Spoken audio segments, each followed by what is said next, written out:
કેમ છો બાળ મિત્રો? નમસ્કાર. સત્યપ્રકાશ વિદ્યાપીઠના ઓનલાઈન અભ્યાસમાં તમારું સ્વાગત છે.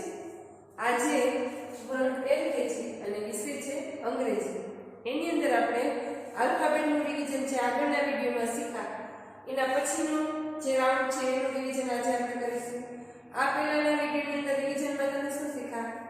I for આઈસ્ક્રીમ, ત્યાર પછી બીજો આલ્ફાબેટ હતો T for top, ત્યાર પછી J for jug, ત્યાર પછી L for lion, ત્યાર પછી E for elephant,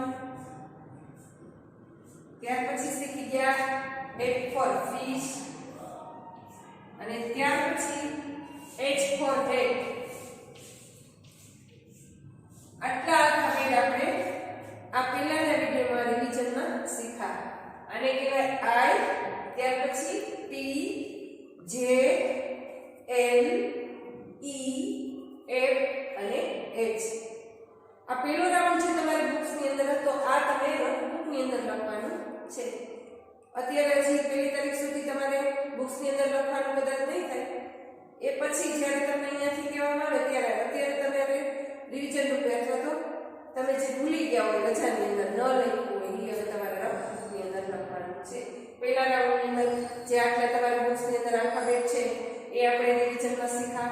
આ તમારે નોટબુકમાં લખવાનું છે. રફબુક જે તમે એક્સ્ટ્રા પ્રેક્ટિસ કરતા હોય તેની અંદર, બરોબર? હવે પછીના વિડીયોની અંદર આ પહેલો રાઉન્ડ હતો. બીજા રાઉન્ડની અંદર છે બુક્સની અંદર છે જે તમે શીખી ગયા છો દિવાળી પહેલા, એને ફરીથી C, O, Q, U, S, G અને T. આ બીજો રાઉન્ડ છે આલ્ફાબેટનો, એ તમારે શીખવાનું છે. આપણી ABCD સિક્વન્સમાં નથી, એ તો તમને બધાને ખબર જ છે, રાઉન્ડ પ્રમાણે છે. અને રાઉન્ડ પ્રમાણે જે રાઉન્ડ છે એ રીતે શીખવાના આવશે.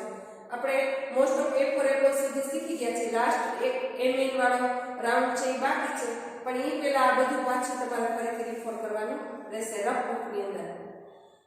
પહેલું છે C, જે તમે પહેલા શીખ્યા બધા ડોટ્સ વાળા શીખ્યા કે આવી રીતે એક બોક્સ હોય એની અંદર આવી રીતે બે ટપકા આપેલા હોય, બે ડોટ્સ આપેલા હોય, અને પહેલા ટપકાથી લઈને બીજા ટપકા સુધી આવી રીતે વળાંક કરો એને તમે C કહેતા, બરોબર? અને પછી બુક્સની અંદર બોક્સ આપેલું હોય, એની અંદર ચિત્ર આપેલું હોય, ચિત્રની નીચે નાનું બોક્સ હોય, એમાં તમારે ડોટ્સ વગરનો C લખવાનો હોય. ઈ વન વર્ડ્સ જ હોય, એક જ.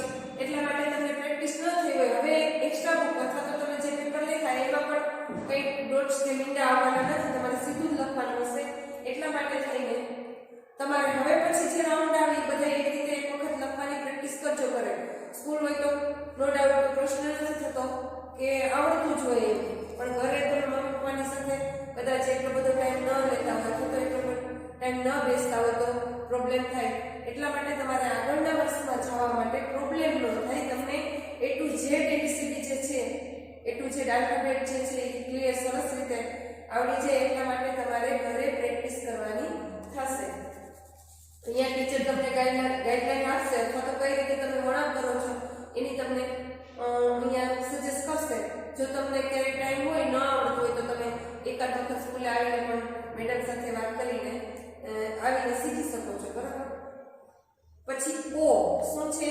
O એમાં પણ આવી જ રીતે હશે, એક અર્ધ સર્કલ અને બીજો અર્ધ સર્કલ, આ રીતે શીખો, બરાબર?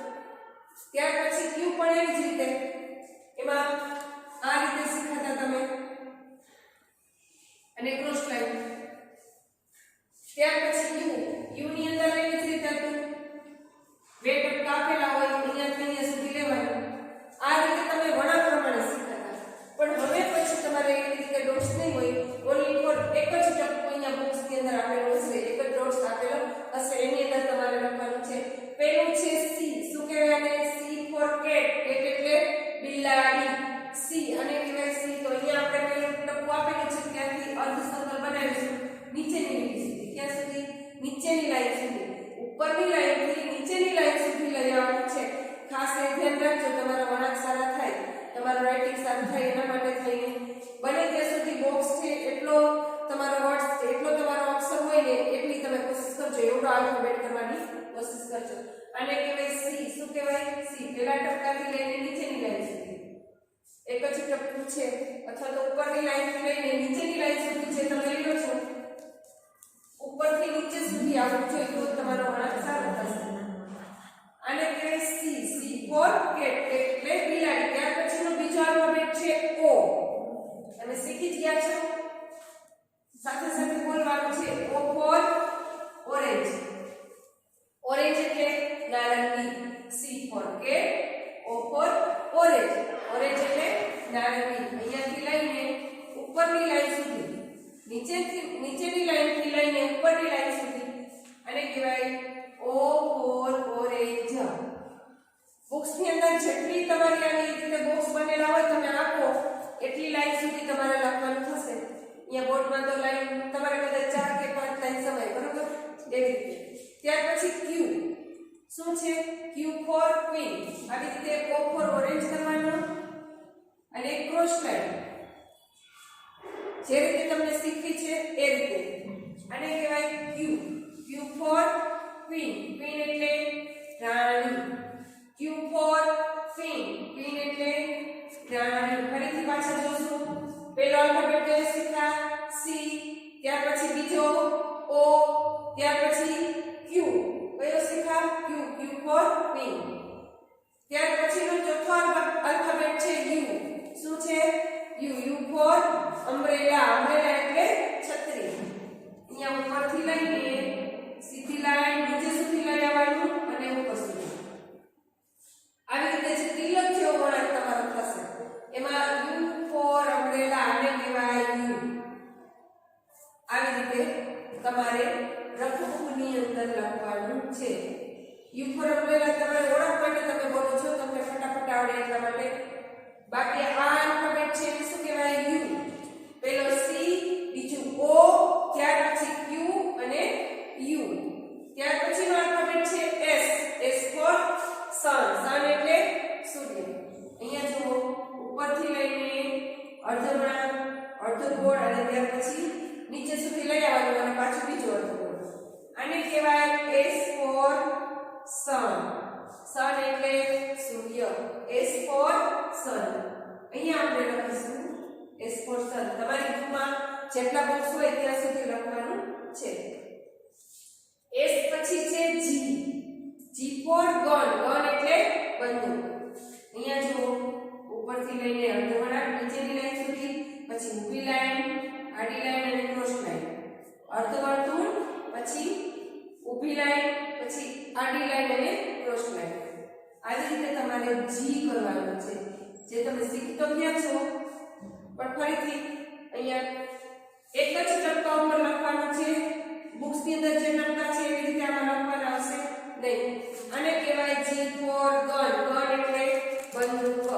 ત્યાર પછી જો કયો આલ્ફાબેટ છે? D. D four dog. Dog એટલે કૂતરો.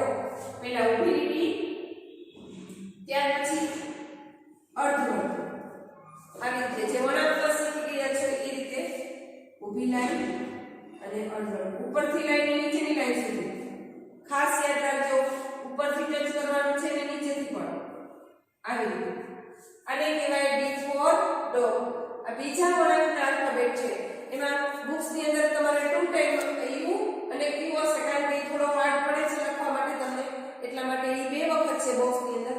બાકી સિંગલ હશે બધા. ફરીથી યાદ કરાવું છું. 2 રાઉન્ડના આલ્ફાબેટ આપણે શીખા રિવિઝનમાં. પહેલા I, T, J, L, E, F, H. I for ice cream, J for T for top, J for jug, L for lion, E for elephant, F for fish, H for head. અને પેલાના વિડિયોના પછી ત્યાર પછી આજે C for cat, O for orange,